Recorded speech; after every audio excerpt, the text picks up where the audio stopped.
ఆంధ్రప్రదేశ్లో రాజకీయాలు ఎలా ఉన్నాయి? రానున్న ఎన్నికల్లో కాపులు ఏ పాత్ర పోషించబోతున్నారు తెలుసుకునేందుకు మనతో కాపునాడు జాతీయ అధ్యక్షులు గాడా సుబ్రహ్మణ్యం గారు మనతో ఉన్నారు. వారిని అడిగి మరిన్ని విశేషాలు తెలుసుకునే ప్రయత్నం చేద్దాం. నమస్కారం అండి. అసలు ఆంధ్రప్రదేశ్లో రాజకీయాలు ఎలా ఉన్నాయి సార్? ఒక పక్క వేడిగా ఉన్నాయి, ఇంకో పక్క చల్లగా ఉన్నాయి. ఎండ వేడి ఒక పక్కనే కొడుతుంది. దానికి కారణం పొత్తు ధర్మం మిత్రపక్షాలు పాటించకపోవడంతో ఆ పొత్తుల కలయిక స్తబ్దతగా ఉంది.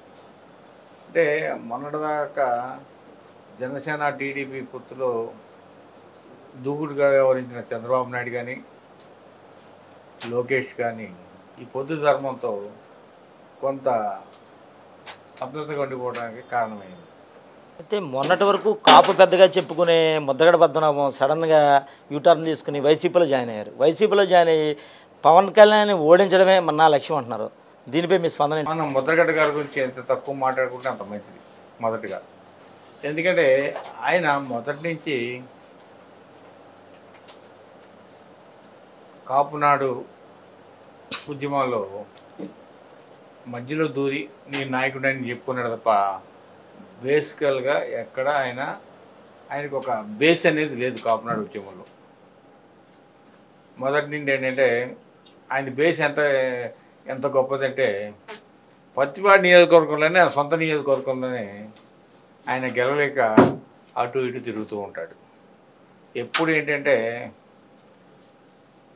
మాఫియాలతో ప్రయాణం చేస్తూ దాన్ని కవరింగ్ కోసం ఈ కాపునాడు ఉద్యమాన్ని అడ్డుపెట్టుకున్నాడు తప్ప ఆయన కాపునాడు ఉద్యమానికి ఎప్పుడు నిర్హారతలు చేశారండి. ఒకసారేమో ఆయన కరెంటు బిల్లు ఎక్కువ వచ్చిందని, ఇంకోసారేమో ఎండోమెంట్ డిపార్ట్మెంట్ లీజ్ కట్టకపోతే ఆ డబ్బులు అడిగినందుకు నిర్హారదీక్ష. అందుకని ఆయన ఎప్పుడు ఒక సెల్ఫిష్ నేచరు. ఆయన ఊరినే యాంటీ గవర్నమెంట్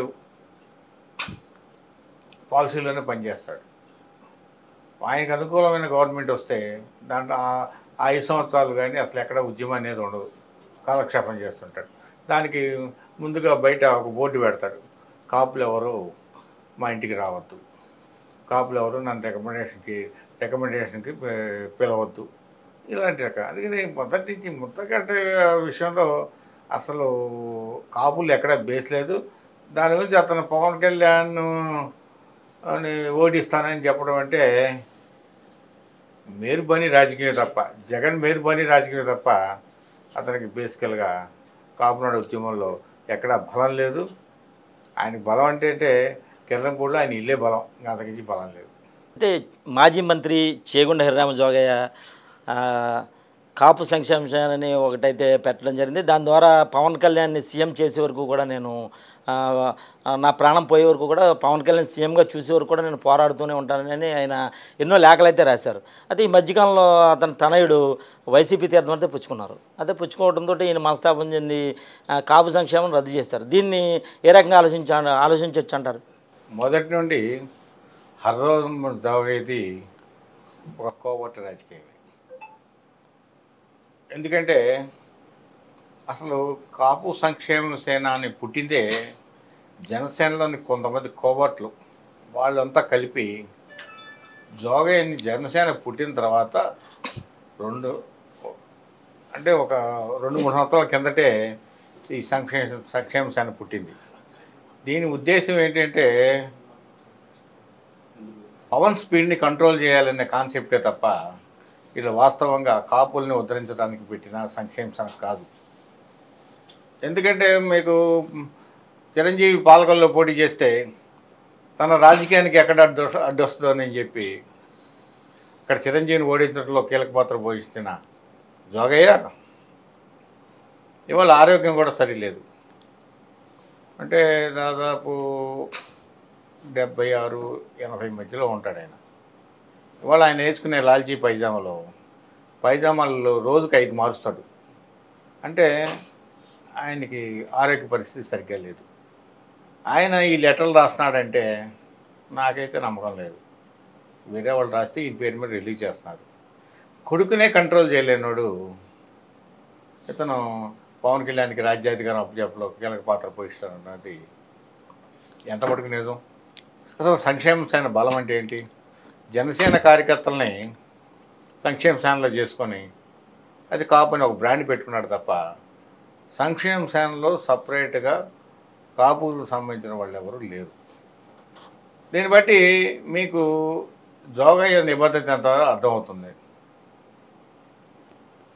కాబట్టి జోగయ్య గురించి మనంత డీప్గా ఆలోచించడం అనవసరం. ఇక అయిపోయింది. ఆయన రాజకీయంగా ఆయన చరిత్ర అంత గొప్పది కాదు, ఫ్యామిలీ పరంగా అంత గొప్పది కాదు. అన్ని రకాలుగా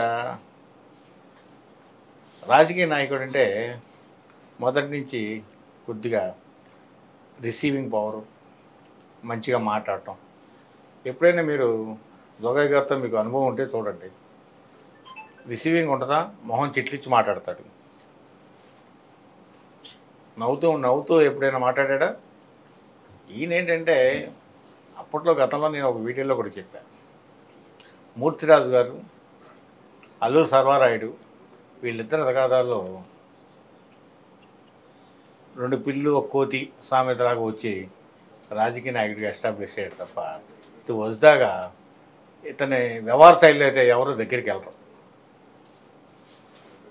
కాబట్టి ఇదేంటంటే పక్కన కొద్దిగా పెద్ద పెద్దవాళ్ళు ఉన్నారు.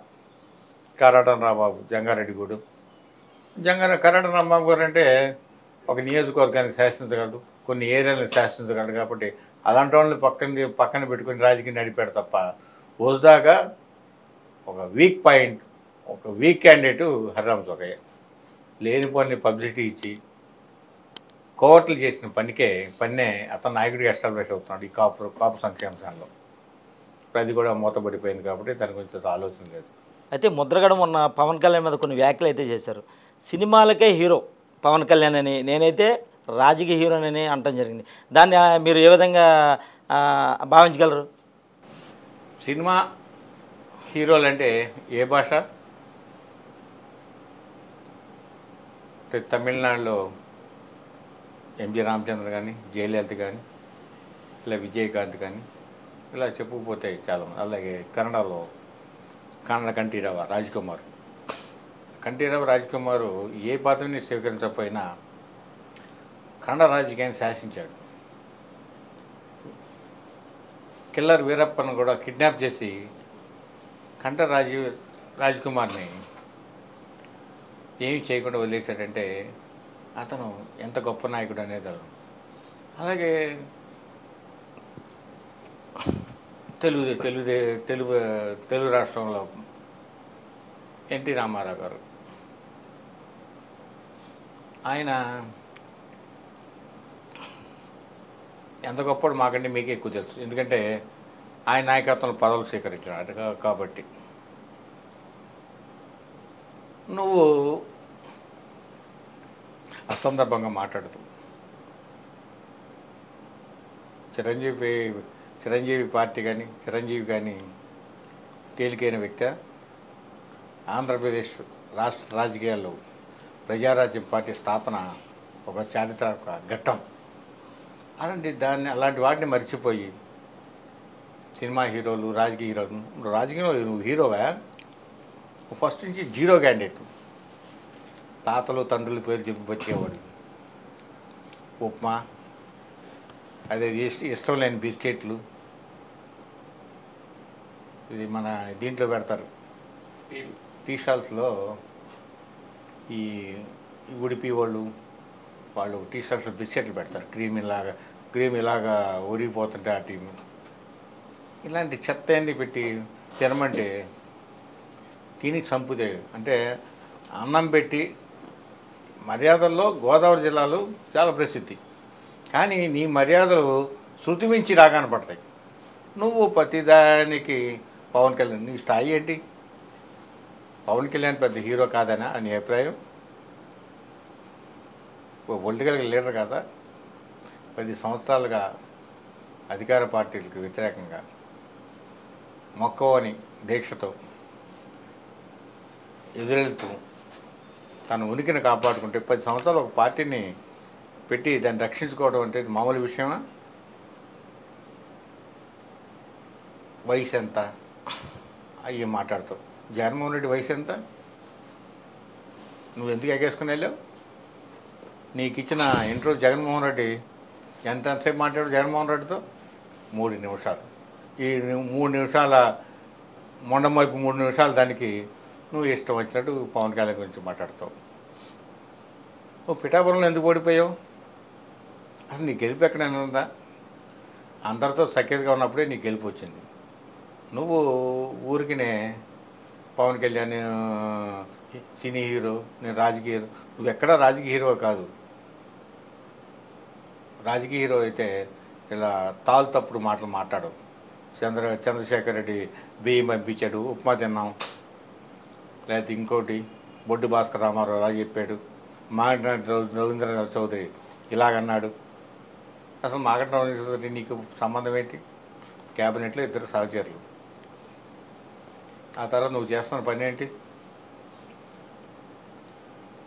నీ ఎదుగుదల మాగంటి రవీంద్రనాథ్ చౌదరి లేడా? మొన్న వీడియోలో కూడా చెప్పాను, మాట్లాడితే కైకులూరు వెళ్తావు. కైకులూరు ఎందుకు వెళ్తున్నావు నువ్వు? నీ వ్యాపార భాగస్వామి కోసమా? లేకపోతే తెర వెనక రాజకీయానికి వెళ్తున్నావా? తెర వెనక చీకటి వ్యవహారాలకు వెళ్తున్నావా? ఎవరికి తెలియదు నీ భాగవతం. నువ్వు రాముడు మంచివాళ్ళగా యాక్ట్ చేస్తూ తెర వెనకంతా మాఫియా పాలిటిక్స్ నువ్వు చేసేది. కాకినాడ ప్రాంతంలో జరిగే పెట్రోల్ మాఫియా కానీ, ఇసుక మాఫియా కానీ, లిక్కర్ మాఫియా కానీ, వీళ్ళందరికీ నువ్వు వెనకాల అండగా ఉండలేదా? గతంలో పేర్లు కూడా చెప్పాను, మాటిగా పేర్లు చెప్పడం కూడా బాగోదు. కాబట్టి నువ్వేం గొప్ప నాయకుడు కాదు, నువ్వు జీరో. ఇవాళ వెస్ట్ గోదావరి, ఈస్ట్ గోదావరిలో హీరోలు అంటే కొంతమంది పేర్లు చెప్పుకోవచ్చు. ఏ పార్టీలో ఉన్నా తోట త్రిమూర్తులు, జ్యోతుల్ నెహ్రూనే. అలాగే వెస్ట్ గోదావరిలో వచ్చేసరికి బుల్లెట్ సీను. వీళ్ళు రియల్ హీరోలు. వీళ్ళతో నీకు ఎక్కడైనా పోలిక ఉందా? నీకు ఎవరితో అయినా అసలు కాపు లీడర్స్తో సఖ్యత ఉందా? ఏమీ లేవు. నువ్వేదో ఫస్ట్ నుంచి జగన్ మొలతాడు పట్టుకోవడానికి ఏదో కారణం చూపిస్తూ గబ్బుకునేది జగన్ మొలతాడు పట్టుకున్నావు. ఆ మొలతాడు పట్టుకులో నీ మొలతాడు జారిపోయింది అని చెప్పి ఒకసారి చూసుకో. అయితే చిరంజీవి, పవన్ కళ్యాణ్ అసలు సమాజానికి ఏమి చేశారని ముద్రగడ అయితే మొన్న వ్యాఖ్యానించడం జరిగింది. అయితే దీనిపై మీ స్పందన ఏంటి? రాష్ట్రంలో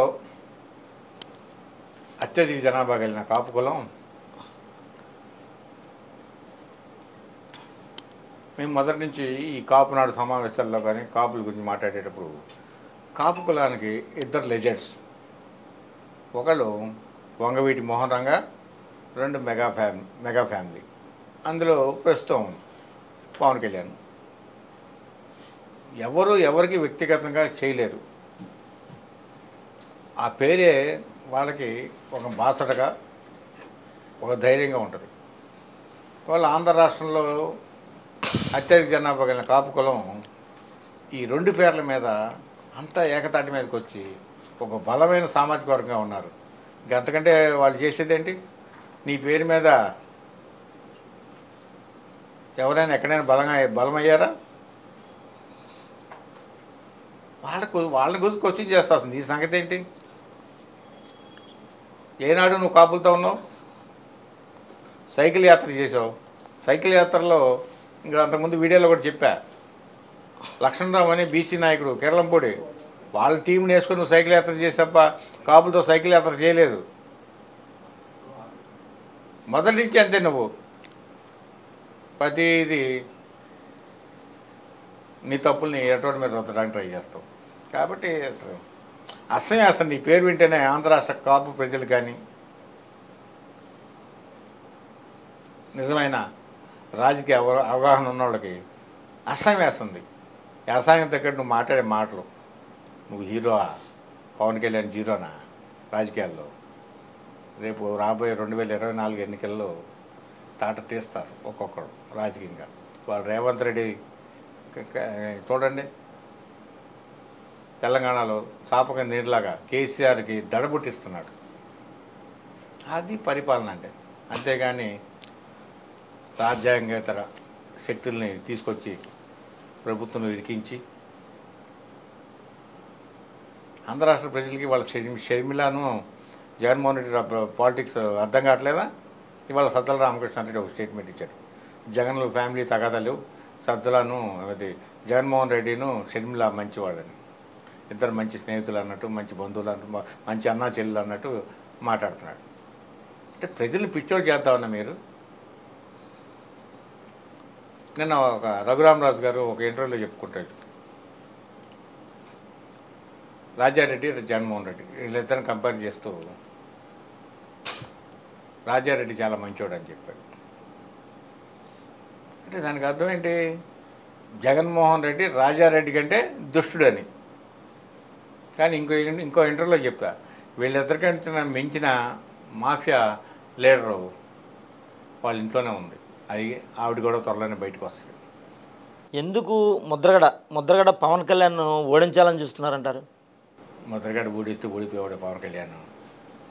ముద్రగడ స్థాయి ఏంటి మీరు? పవన్ కళ్యాణ్ స్థాయి ఏంటి? ముద్రగడకి అంత దమ్ముంటే వరంని ఎందుకు ఓడించలేకపోయాడు? వంగాగీతను ఎందుకు ఓడించలేకపోయాడు? ఆడలేక మధ్యలో ఓలు. జగన్మోహన్ రెడ్డి దగ్గర ప్యాకేజీ కోసం ఇలాంటి మాటలు మాట్లాడితే ప్యాకేజీ, అసలు ప్యాకేజీ అనే దానికి నిదర్శనమే ఈ ముద్రగడ జోగాలు. నటి మంత్రి రోజా పవన్ కళ్యాణ్ని రాజకీయంగా కాకుండా వ్యక్తిగతంగా దోషాలు అయితే చేస్తుంది. దీనిపై మీ స్పందన ఏంటంటారు? ఇదే మాటలు కూడా మనం పట్టించుకునే పరిస్థితి ఉందా? రోజా మాటకి సరైన సమాధానం చెప్పేవాళ్ళంటే శ్రీరెడ్డి ఇలాంటి వాళ్ళు చెప్పాలి తప్ప, వ్యక్తిగతానికి వచ్చేసరికి రోజా వ్యక్తిగతం, పవన్ కళ్యాణ్ వ్యక్తిగతం చూస్తే ఇల్లీగల్ ఏమో రోజా అయితే చట్టబద్ధతం పవన్ కళ్యాణ్. ధైర్యంగా ముగ్గురు భార్య చేసుకున్న, విడాకుల ద్వారా విడాకులు పొంది పెళ్లి చేసుకున్నాడు తప్ప ఇల్లీగల్ అఫైర్ అనేది పవన్ కళ్యాణ్. అసలు మెగా ఫ్యామిలీలోనే ఇల్లీగల్ సబ్జెక్ట్ తక్కువ. కాబట్టి రోజా మాటలు విలువ ఇచ్చే అనవసరం రోజాకి పబ్లిసిటీ ఇవ్వమాకండి. అయితే 2024 ఎన్నికల్లో కాపులంతా కూడా ఎక్కువ అంటే జనసేనకు మద్దతు ఇస్తారంటారా, ముద్రగడ వైపు వెళ్తారంటారా? అసలు మీరు కంపారిజన్ అనేది బాగాలేదండి. ముద్రగడకిను పవన్ కళ్యాణ్ కంపేర్ చేస్తారండి? ఒక వీధి నాయకుడికిను ఒక రాష్ట్ర నాయకుడికి. అసలు కాపులంతా మంచి అయినా చెడైనా, పిలిచినా పిల్లపోయినా, చెప్పినా చెప్పకపోయినా కాపులంతా జనసేన పక్కనే ఉన్నారనేది స్పష్టం. ఎందుకంటే 40 ఏళ్ల చరిత్ర కలిగిన కాపునాడు ఆర్గనైజేషన్లో, రాష్ట్రంలో అన్ని ప్రాంతాల్లో ఆర్గనైజేషన్ నడుపుతున్న మేము ప్రతి చోటకి ఫీడ్బ్యాక్ తీసుకుంటే ఒకటే మాట వాడు, ఈసారి కమ్మలకి టీడీపీ పార్టీ ఉన్నట్టు, రెడ్లకి జనసేన వైసీపీ పార్టీ ఉన్నట్టు, పవన్ కళ్యాణ్ కాపులకి జనసేన పార్టీ ఉంది. కాబట్టి ఈసారి మన బలం ఎంతో మనం నిరూపించుకోవాలి, పవన్ కళ్యాణ్కి అండగా ఉంచాలని స్థిర నిర్ణయంతో వాళ్ళ కాపులంతా ఉన్నారు. దాని గురించి పదే స్థాయి మర్చి మీరు ఒక పని చేయండి. ముద్రగడ నేను హరిరామ్ జోగాని పోటీ పడి ఎవరు గొప్ప అంటే తెలిసింది. దాంట్లో హరిరామ్ జోగా కింద బెటర్ అవుతాడు నా అనుమానం. అంటే రాష్ట్రంలో కొన్ని లక్షల మంది ఓటర్స్ బాధపడే పరిస్థితి. వాళ్ళ రాష్ట్రంలో 4,7,00,000 ఓటింగ్ 2024 రేపు ఎలక్షన్ కమిషన్ చెప్పిన లెక్క. దాంట్లో 70 లక్షల మంది కాపులు. ఈ 70 లక్షల మంది కాపులు ఆల్మోస్ట్ వాళ్ళందరూ పవన్ కళ్యాణ్ వెనకే ఉంటారు తప్ప ముద్రగడ లాంటి చీప్ మనుషులతో ప్రయాణం చేయడానికి కాపులు సిద్ధంగా లేరు. 2024 ఎన్నికల్లో కూటమి గెలుపు తథ్యం అయితే పవన్ కళ్యాణ్కి ఏమన్నా పవర్ షేరింగ్ ఇచ్చే అవకాశం ఉందంటారా? తప్పకుండా రేపు అధికారంలో పవన్ కళ్యాణ్ కీలకమైన నిర్ణయాల్లో ఉంటాడు, కీలక స్థానంలో ఉంటాడు. అవసరం అయితే ముఖ్యమంత్రి కూడా అవ్వడానికి అవకాశాలు ఉన్నాయి. ఏంటంటే రాజకీయాలు ఇప్పటి నుంచి ఊహించడం కష్టం, కానీ రేపు అధికారంలో పవన్ కళ్యాణ్ చాలా కీలక పాత్ర వహిస్తాడు. ఇక్కడే కాదు, దేశ రాజకీయాల్లో కూడా పవన్ కళ్యాణ్ చాలా కీలకంగా వ్యవహరిస్తారు. ఎందుకంటే మోడీ వ్యూహంలో ఒక కాపులు ఒక ఆంధ్ర రాష్ట్రానికే పరిమితం కాలేదు. తెలంగాణ ప్రాంతంలో కానీ చూడండి, కర్ణాటక ప్రాంతంలో చూడండి, అలాగే మద్రాసు చూడండి, కేరళ చూడండి, అన్ని రాష్ట్రాల్లో కాపు సామాజిక వర్గం వివిధ పేర్లతో పిలువబడుతుంది. వీళ్ళందరినీ ఏకం చేసి మోడీకి బలమైన సపోర్టర్గా పవన్ కళ్యాణ్ రాబోతున్నాడు. కాబట్టి రేపు పవన్ రాజకీయం రేపు నుంచి ఇంకా జ్యోతిగా వెలిగిద్దని చెప్పి నా అభిప్రాయం. రాష్ట్రంలోనే ఎక్కువ సంఖ్యాబలం ఉన్న కాపులంతా కూడా జనసేన పార్టీ వైపు పవన్ కళ్యాణ్ వైపే ఉంటారని ముద్రగడ అలాగే హరిరామ జోగయ్య పవన్ కళ్యాణ్కి ఎటు సరిపోరని మనకైతే గాళ్ళ సుబ్రహ్మణ్యం గారు అయితే చెప్పడం జరిగింది. మరొక అంశంతో మీ ముందుకు వద్దాం. నమస్కారం.